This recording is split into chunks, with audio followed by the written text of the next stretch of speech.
One of the questions a lot of people have been asking in the wake of that massive earthquake in Haiti is, what about the risky fault lines right here in the United States? There are many, and they're in parts of the country you'd never expect, not just California, but places like Missouri and Tennessee. So how many Americans are in danger, and what if a huge quake hits here? Sam Champion is on the new Madrid fault line in Memphis, where there was a tremor just over the weekend. Sam? Yeah, and George, the interesting thing about the New Madrid fault, which was one of those surprising ones, is it runs from Memphis all the way into St. Louis. So there are millions of people right in the middle of the country that are affected by that. But we went to the top seismologists in the world to find out that there actually were historic earthquake events in the United States. And believe it or not, earthquakes happen here just about every day.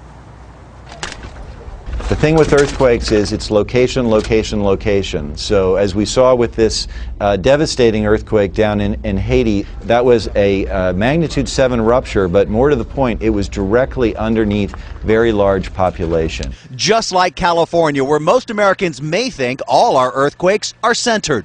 But California's San Andreas is just one fault zone. There are at least 4 active earthquake zones that cover this country, all of which seismologists say have had historic eruptions, and each could have another catastrophic strike at any time.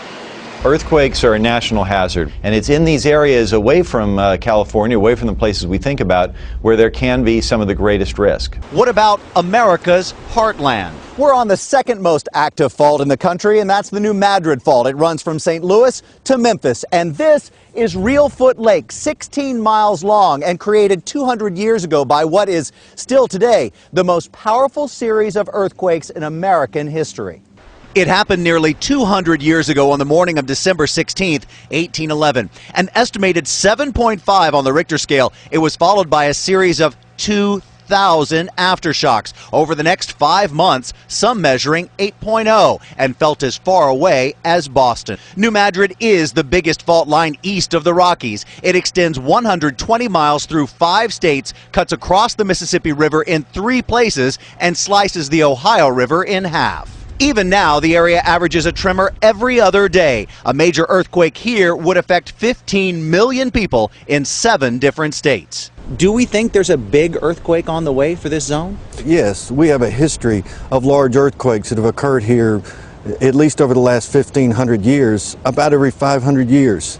And those earthquakes occur as large sequences of events, not just a main shock. New York, New Jersey, and Pennsylvania have the 70-mile-long RAMAPO fault. These streaks are really all that's visible of the RAMAPO fault, and they continue all the way up this rock. It's one of the largest in the Northeast, and we're really just about an hour outside of New York. Never heard of it? Well, it's been quiet for a couple of hundred years, and seismologists say that's part of the problem. We know in the future at some point an earthquake is going to occur, but we don't really understand the rules of the game yet in this area. What we do know is the last major activity on the RAMAPO fault was a 5.2 centered in Brooklyn, New York in 1884. And if that same quake hit today, there are now 8 million residents of New York City. All could be affected by the RAMAPO fault's dangerous reach. One important fault is the one that crosses Manhattan from the Hudson River to the East River, more or less along 125th Street. That's a well-known fault.